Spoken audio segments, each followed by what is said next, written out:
আসসালামু আলাইকুম বন্ধুরা, আশা করি আপনারা সকলেই ভালো আছেন। আমি আজমিরা কিচেন অ্যান্ড ব্লগস নিয়ে আপনাদের মাঝে আরেকটি ব্লগ ভিডিও নিয়ে হাজির হয়ে গেলাম শেয়ার করার জন্য।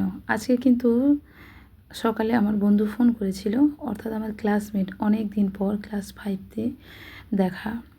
তারপর থেকে বিয়ে, তারপর যা বিয়ে হয়ে গেছে, কেউ কারোর সঙ্গে অত বেশি দেখা হয় না, বাট মাসে কিংবা বছরে বলতে পারেন এক একবার দেখা হয়, ফোনে কিন্তু কথা হয়। তো ফোন করেছে, আমি আমাদের বাড়ি সে আসছে, তার ছেলের ছুটি আছে বেড়াতে, তো তার জন্য কিছু ব্যবস্থা তো করতে লাগবে। তাই জন্য আজকে সকালবেলা মাছওয়ালা এসেছিলো, মাছওয়ালার কাছ থেকে কিন্তু আমি 3 ধরনের মাছ নিয়েছি। এদিকে নিয়েছি নেহেড়ে মাছ, আর নিয়েছি চিংড়ি, আর একটা বড় পোনা মাছ নিয়েছি। পাড়ার মধ্যে যা পাওয়া যায় তাই।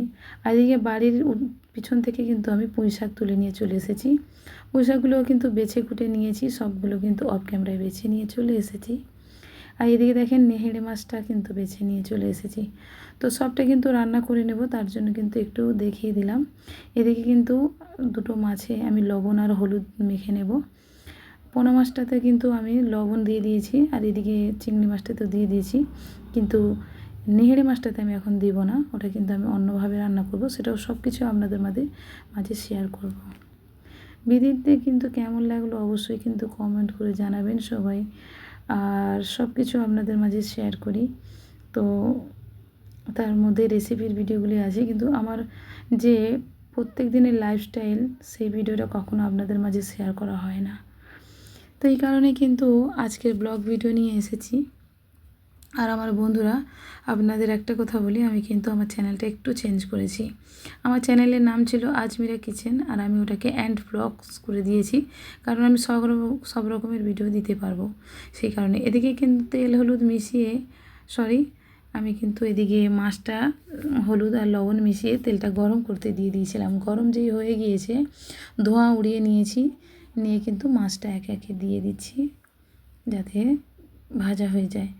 তো এদিকে কিন্তু মাছটা আমি একটু উল্টে পাল্টে দিয়ে এটাকে এই অবস্থায় কিন্তু রেখে দেব। তার জন্য কিন্তু মাছটা হালকা হয়ে গেলে কিন্তু আমি এভাবে উল্টে নেব। মাছ কিন্তু ভেঙে যাবেন না, আপনারা খেয়াল করবেন। একটু যদি গরম অবস্থাতেই দেন না, তাহলে মাছটা ভাঙে না, উঠে যায়। আর ওদিকে কিন্তু খুন্তির আঘাতেই ধাক্কা খেয়েও মাছের লেজাটা একটু ভেঙে গিয়েছে।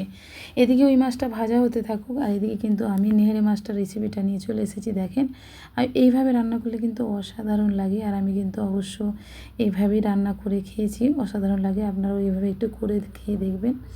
মাছ দিয়ে দিয়েছি ছোটো টুকরো করে রাখা আলু, আর দিয়ে দিচ্ছি কাঁচা লঙ্কা। কাঁচা লঙ্কাগুলো কিন্তু গাছ থেকে তুলে নিয়ে এসেছি, লাল লাল হয়ে গিয়েছে, পিছনে অতটা যাওয়া হয় না সেই কারণে।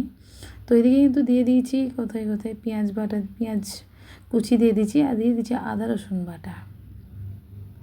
দিয়ে দেবো পরিমাণ মতো হলুদ গুঁড়ো, দিয়ে দেবো লঙ্কার গুঁড়ো,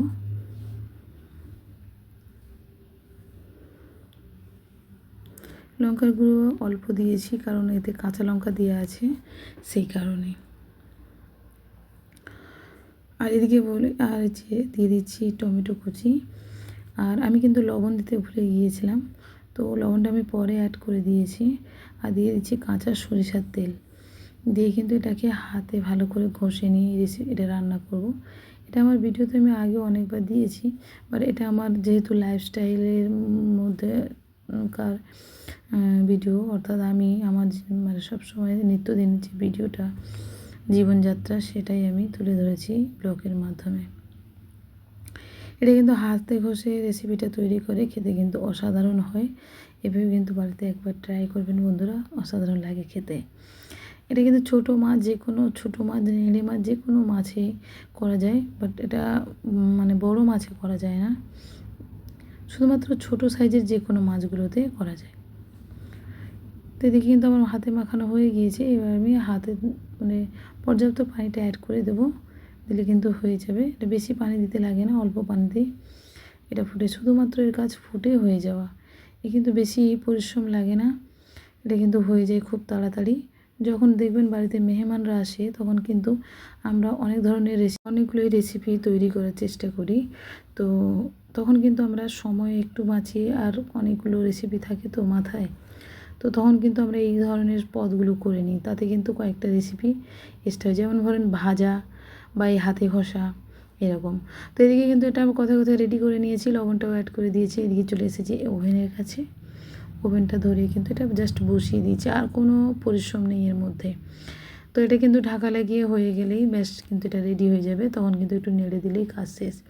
এদিকে কিন্তু মাছটা আমি বসিয়ে দিয়ে গিয়েছিলাম, সেটা কিন্তু ভাজা হচ্ছিল। আমি আবার একটু উল্টে পাল্টে সোনালি কালার আসা পর্যন্ত ভেজে নিয়েছি। এবার কিন্তু উঠিয়ে নেব, হয়ে গিয়েছে আমার।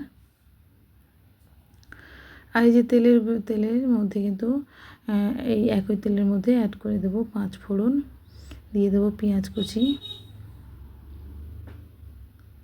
এটা কিন্তু আমাদের নিত্যদিনের লাইফস্টাইল, অর্থাৎ রেসিপি করতে গেলে কিন্তু আমাদের অনেক ধরনের রেসিপি করতে হয়, তাতে কিন্তু খরচা বহুল।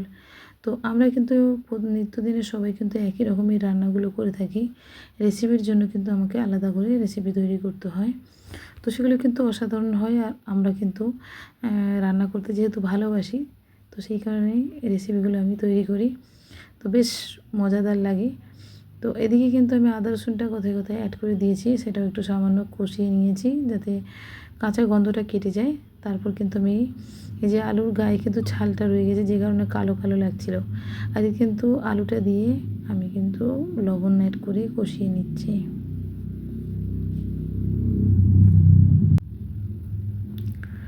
এটা কিন্তু কষানো হয়ে গিয়েছে। এই পর্যায়ে কিন্তু আমি কাঁচা টমেটোটা কিন্তু ওপরে শুধু দিয়েই ঢাকা লাগিয়ে দেবো, এতে করে কিন্তু খানিকটা কুক হয়ে যাবে, অনেকটা কিন্তু গ্যাসও সেভ করা যায়।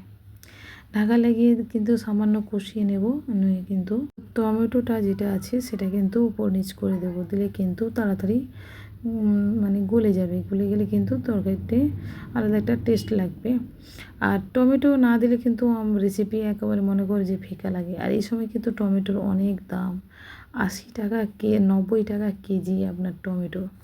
তো এক পিস আমি কিনে নিয়েছিলাম আগের দিন, তো সেটাই ছিল, মাছের ঝোলের জন্য আমি দিয়ে দিতে পারলাম, মানে কেনা ছিল বলে। এদিকে কিন্তু কষিয়ে আমি টমেটোটাকে কিন্তু একটু ঘেঁটে দিয়েছি, যেহেতু ঢাকা লাগিয়ে কুক করে নিয়েছি। এখানে কিন্তু মনে করেন 80% আলু কিন্তু কুক হয়ে গিয়েছে। তাতে করে টমেটোটা যদি আপনি ঘেঁটে দেন, তাহলে কিন্তু টমেটোটা যেহেতু একটু টক মতো হয়, আলু কিন্তু যদি সিদ্ধ না হয় তাহলে কিন্তু একটু ক্যাচক্যাচ করে। তো এই পর্যন্ত কিন্তু ঢাকা লাগিয়ে কিন্তু আমি ঝোলটা করে নিয়েছি, আর মাছটা কিন্তু আমি অফ ক্যামেরায় দিয়ে দিয়েছিলাম। তো সেইভাবে কিন্তু আমি ফুটিয়ে নিলাম এটা। যেহেতু আমার বন্ধু আসছে, তো কিছু রান্নাই আমি করলাম। আমরা কিন্তু সাদামাটা জীবনযাপন কাটাই, তার মধ্যে কিন্তু রেসিপির ভিডিও থাকে আমার।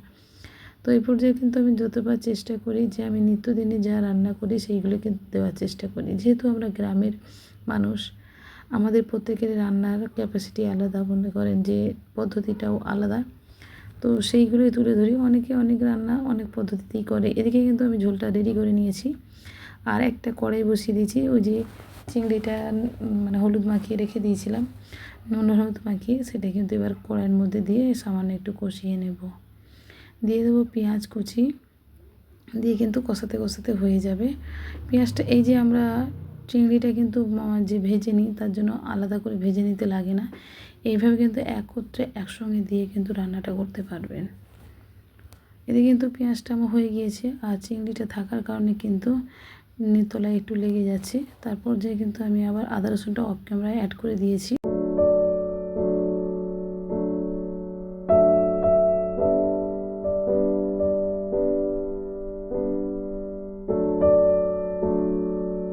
চিংড়ি মানেই পুঁই শাকের কথা মনে করিয়ে দেয়। পুঁই শাক চিংড়িতে কিন্তু দারুণ মজে, আর পুঁই শাক চিংড়ি কিন্তু অসাধারণ একটি রেসিপি আমার কাছে। প্রত্যক্ষ দিন কিন্তু এই রেসিপি আমার পাতে পড়লে আমি কিন্তু আর কিছু চাই না, আমার কিন্তু অনেক ভালো লাগে। আর আমাদের বাড়ির যেহেতু পুঁই শাক ছোটো সরু সরু হয়েছে, কিন্তু কোনো সার নেই এতে, বিনা সারের।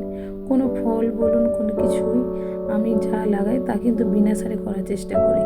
বাজার থেকে যেগুলো কিনে নিয়ে আসা হয় সেগুলোর মধ্যে কিন্তু নিত্যদিনে তাদের কিন্তু সার এবং গাছের গ্রোথ বাড়ানোর জন্য যে পদ্ধতিগুলো তারা অবলম্বন করে ব্যবহার করে, সেগুলো কিন্তু আমাদের শরীরের জন্য ক্ষতিকর। তাই আমি আপনাদের বলবো, যতটুকু থাকে, যাদের যতটুকুই জায়গা আছে, টবে পারলেও টবে চাষ করবেন, ছাদ থাকলে ছাদে করবেন। নিচে যদি জায়গা থাকে অবশ্যই মাটির উপরে 2-4টে গাছ লাগিয়ে দেবেন। অবশ্য পুঁই শাকে একটা ডাল কেটে লাগিয়ে দিলে কিন্তু অনবরত সারা বছর সে ফল বাড়তেই থাকবে, অনবরত কিন্তু সময়ের সুযোগে সে কিন্তু তার ফল দেয়, বিটুলি বলি যেটা আমরা। তো কোনো কিছুরই কিন্তু শেষ নেই, শুরু করলেই কিন্তু শুরুটা হতেই থাকে, তার কিন্তু শেষ নেই, তার লাভ আপনি পেতেই থাকবেন। এদিকে কিন্তু ঢাকা লাগিয়ে একটু জ্বালিয়ে নিলাম, অর্থাৎ একটু কুক করে নিলাম। এতে করে কি হয়, তাড়াতাড়ি রান্নাটা হয়ে যায়, গ্যাসটা খুব বেশি পড়ে না। খেয়াল রাখতে হয় সাংসারিক জীবনে আমাদের কিন্তু খরচ একটু বাঁচিয়ে চলতে হয়। এদিকে কিন্তু হলুদ গুঁড়োটা আমি অ্যাড করে দিয়েছি, দিয়ে কিন্তু লঙ্কার গুঁড়োটাও অ্যাড করে কষিয়ে নেব। মনে করেন প্রত্যক্ষ দিনে সাদামাটা জীবনে কিন্তু আমরা একই রকমই রান্না থাকে, শুধু রেসিপির ভিডিওর জন্য আমাদের কিন্তু নিত্য নতুন রেসিপিও খাওয়া হয়, তৈরি করা হয়। এতে কিন্তু আমাদের রান্নার সম্পর্কিত অনেক অভিজ্ঞতাও বাড়ে। তার মধ্যে কিন্তু অনেক কিছু খাওয়ার ইচ্ছে থাকলে বাড়ির মধ্যে আমরা জানা থাকলে করে খেতে পারি। এটা সচরাচর সবার মধ্যে এটা কিন্তু রাখা উচিত। মনে করেন বাইরের খাবারগুলো কিন্তু কীভাবে তেল ব্যবহার করে, কোন তেল ব্যবহার করে সেগুলো আমরা বুঝতে পারি না। বাট যতটা পারবেন ঘরের খাবার দাবারগুলোর সঙ্গে সুসম্পর্ক রেখে সেগুলো খাওয়ার চেষ্টা করা। তো এদিকে কিন্তু বান্ধবী আসার জন্য কিন্তু আমি রেডি করছিলাম, আপনাদেরও অনেক কিছুই বললাম, তথ্য দিলাম। যাই হোক, এদিকে কিন্তু রেডি করে নিয়েছি আমি 3টে, একটা অফ ক্যামেরায় করে নিয়েছি, নেংড়ে মাছের তরকারিটা করে নিয়েছি, আর একটা শাক ভাজি করেছি, আর মাছের ঝোল করেছি, আর পুঁই শাকের তরকারিটা করেছি। এটা কিন্তু একটা শাক ভাজি, তার সঙ্গে আলুও দিয়েছিলাম। তো এই 4টে আজকে দুপুরের জন্য। ও তো সকালে আমাকে ফোন করেছে, আমি সকালে যতটুকু পেরেছি করেছি। পরবর্তী কিন্তু ভিডিও আসতে চলেছে, সেটাও কিন্তু অবশ্যই দেখবেন বন্ধুরা। ভিডিওটি কেমন লাগলো অবশ্যই কমেন্ট করে জানাবেন। সবাই ততক্ষণে ভালো থাকবেন। আর এদিকে কিন্তু বান্ধবী তো ফোন করে দিয়েছে, ও তো নিজের স্টেশন থেকে আসতে পারবে না, আমাদের বাড়িতে ফার্স্ট আসছে। তো আমি তাকে কিন্তু পিক আপ করতে বেরিয়ে যাচ্ছি। দেখে নিয়েছি আমি একটা হলুদ চুড়িদার পরেছি, সঙ্গে কিন্তু একটা ব্যাগ নিয়েছি। আমার বাড়ি থেকে 5 মিনিট কিন্তু স্টেশন। আর দুপুরবেলা আমি ছাতা হাতে আর মোবাইলটা নিয়ে বেরিয়ে পড়েছি ভিডিও শ্যুট করতে করতে। যেহেতু এটা একটা ব্লগ ভিডিওর মতো আমি দেব, সেই কারণেই। আর এটা কোনো রেসিপির পাকাপোক্ত রেসিপির ভিডিও নয়, এটা সম্পূর্ণ আমার লাইফস্টাইলের কিছু অংশ তুলে ধরা। আর এদিকে কিন্তু বাড়ির আশেপাশে দেখেন আমাদের গ্রামটা কত সুন্দর, দেখেন ওই যে মাঠ, একদম বিকেল হলেই আমরা ওই মাঠে এসে বসে সবাই আড্ডা দিতাম। এখন তো বর্ষাকাল, মাঠে নামা যায় না, পানি আছে। আর এদিকে কিন্তু আমাদের রাস্তাটা কিন্তু পাকা মোটামুটি বেশ ভালো, রাস্তার উপর দিয়ে। আর এদিকে আমি স্টেশন কিন্তু কাছাকাছি চলে এসেছি। আর আমাদের কিন্তু বাজারটা একদম স্টেশনের গায়ে। এদিকে একটা রাস্তা দেখালাম আপনাদের, এদিকে একটা রাস্তা। তো যাওয়ার পথেই রাস্তাগুলো পড়ে, ভেতরে কিন্তু অনেক বসতি রয়েছে, গ্রাম। আর এদিকে কিন্তু দেখেন টোটোর অনেক লাইন পড়ে গিয়েছে। স্টেশনে মানে গাড়ি ঢোকে, তখন কিন্তু ট্রেনের যে যাত্রীরা আছে তাদের নিয়ে যাওয়ার জন্য এই যে টোটোগুলো দাঁড়িয়ে রয়েছে, কারণ এরা কিন্তু যাত্রী বয় শুধুমাত্র ট্রেনের যাত্রী। তো এই পর্যায়ে কিন্তু আমি বাজারের উপর দিয়ে দেখে যাচ্ছি, দুপুরবেলা যাচ্ছি তো, যে কারণে অনেক দোকানদানি বন্ধ রয়েছে।